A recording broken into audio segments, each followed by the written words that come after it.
बिस्मिल्लाहिर्रहमानिर्रहीम। अस्सलामुअलैकुम। कैसे हैं आप सब। आज मैं आपको ईद के मौके पे कढ़ाई बनाना सिखा रही हूँ। ये आप बीफ और मटन दोनों में बना सकते हैं। बहुत आसान रेसिपी है, तो वीडियो को फुल वॉच कीजिएगा और बिगनर्स भी इस रेसिपी को आराम से बना सकते हैं। बिस्मिल्लाहिर्रहमानिर्रहीम। सबसे पहले हम जो है ऑयल डालेंगे। तो यहाँ पर मैं 1 कप ऑयल जो है डाल दी हूँ और ऑयल जैसे ही गर्म हो जाएगा तो यहाँ पर कुछ खड़े मसाले डालेंगे, जिसमें मैंने काली मिर्च ली है, दालचीनी ली है, सफ़ेद ज़ीरा और शाज़ीरा लिया है। जैसे ही मसाले चटक जाएंगे तो यहाँ पर मैं कुछ लहसुन के जवे डालूँगी। 5 लहसुन के जवे यूज़ कर रही हूँ। और इसके बाद यहाँ पर आप गोश्त डालेंगे। तो आपके पास कोई इसका मसला नहीं है, कोई भी आप साइज़ की बोटी रख सकते हैं, जैसे आपको कढ़ाई में यूज़ करनी हो। तो मैं मीडियम जो है यहाँ पर बोटी रख रही हूँ। मटन या बीफ दोनों आप रख सकते हैं, जिसमें भी बना रहे हैं। रेसिपी आप बस मेरी इस तरीके से ही फॉलो कीजिएगा। तो अच्छी तरीके से हमने इनको खड़े मसालों के साथ भुनाई करनी है, ताकि इसका ब्लड जो है वो लॉक हो जाए अंदर ही भुनाई करते हुए, और हमारा बहुत अच्छा सा भुना भुना जो है ये बोटी तैयार होगी। कलर चेंज हो जाएगा इसका, और इसके अंदर से जो एक महक आती है, क़ुरबानी के जानवर जब हम ज़िबा करते हैं तो गोश्त बहुत ताज़ा होता है, तो खून और जो ब्लड है उसकी एक महक आती है। तो वो इस तरीके से भुनाई करने के बाद लॉक हो जाती है और बहुत अच्छी सौंधी सौंधी खुशबू आती है।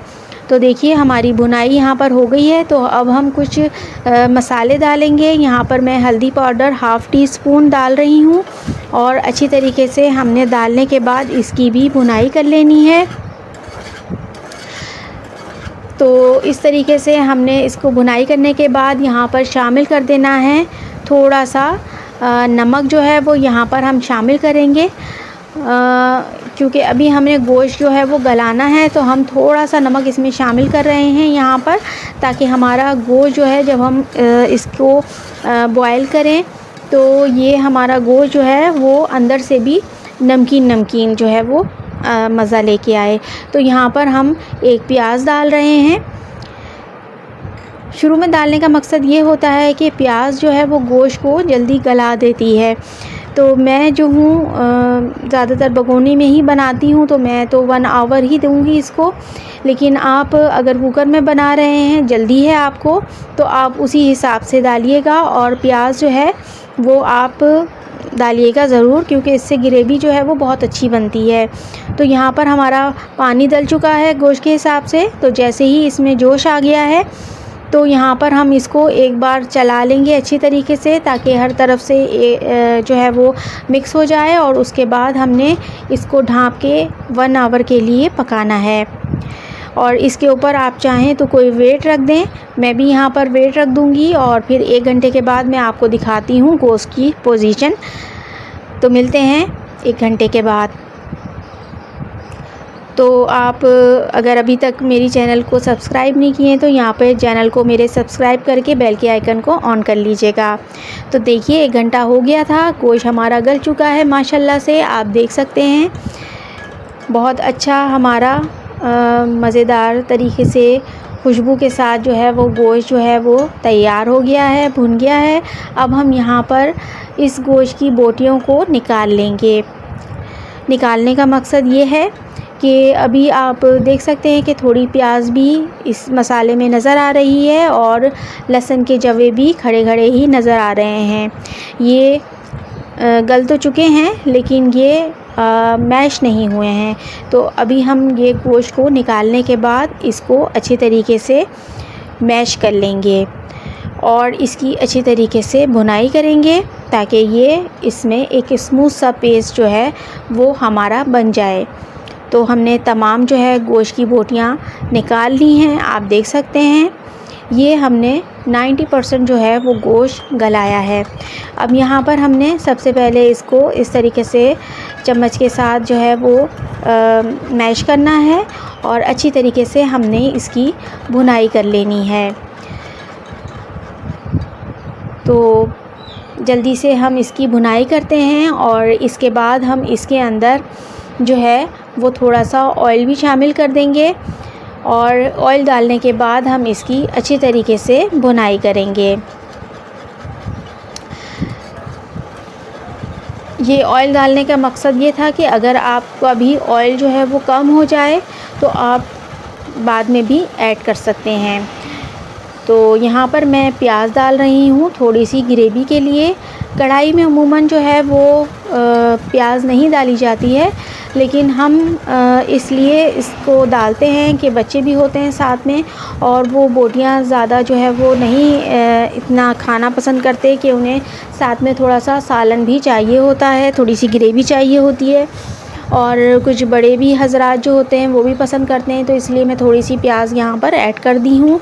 और यहाँ पर हम लहसुन अदरक का पेस्ट जो है वो भी यहाँ पर शामिल कर दिया है और इसकी अच्छी तरीके से भुनाई करेंगे।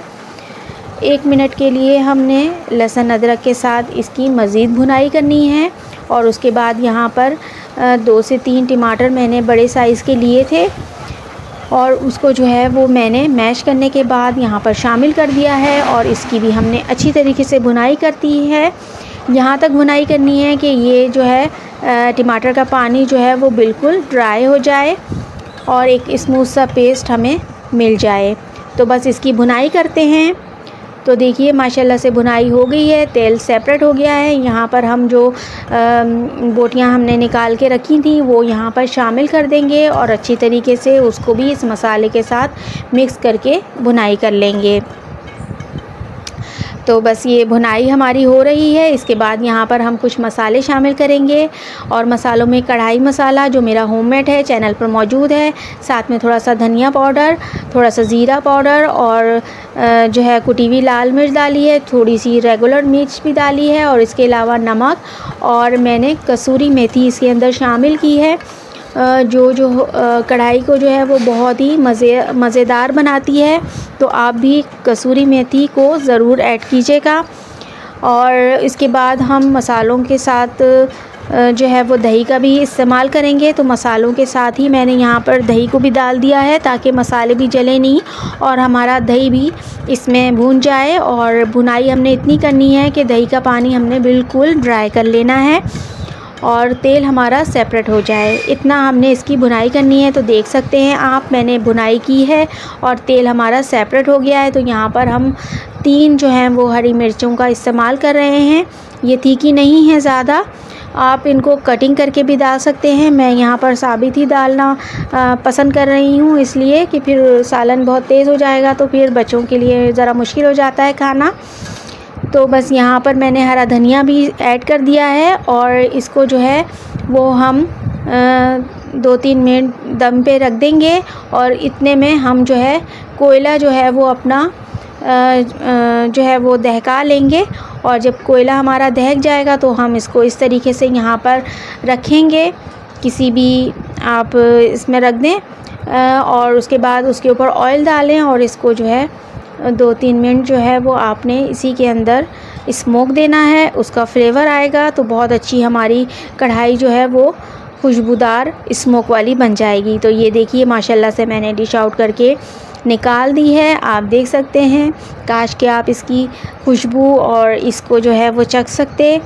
तो ज़रूर आप बनाइएगा मेरी रेसिपी से, तो आपको पसंद आएगी मेरी ये रेसिपी पसंद आए तो लाइक और शेयर लाजमी कीजिएगा और अच्छा सा प्यारा सा कमेंट करके मुझे ज़रूर बताइएगा कि आपको मेरी आज की ये रेसिपी कैसी लगी। तो मनो सलवा कुकिंग विद जुगनू माम से जुगनू को दीजिए इजाज़त। अपना बहुत ख्याल रखिएगा, दुआओं में याद रखिएगा। फिर आऊँगी किसी नेक्स्ट रेसिपी के साथ। इसी तरह जुड़े रहें मेरे चैनल के साथ और अच्छी अच्छी मज़ेदार रेसिपी बनाएं ईद पर और मुझे दुआओं में ज़रूर याद रखिएगा। Thanks for watching. अल्लाह हाफिज़।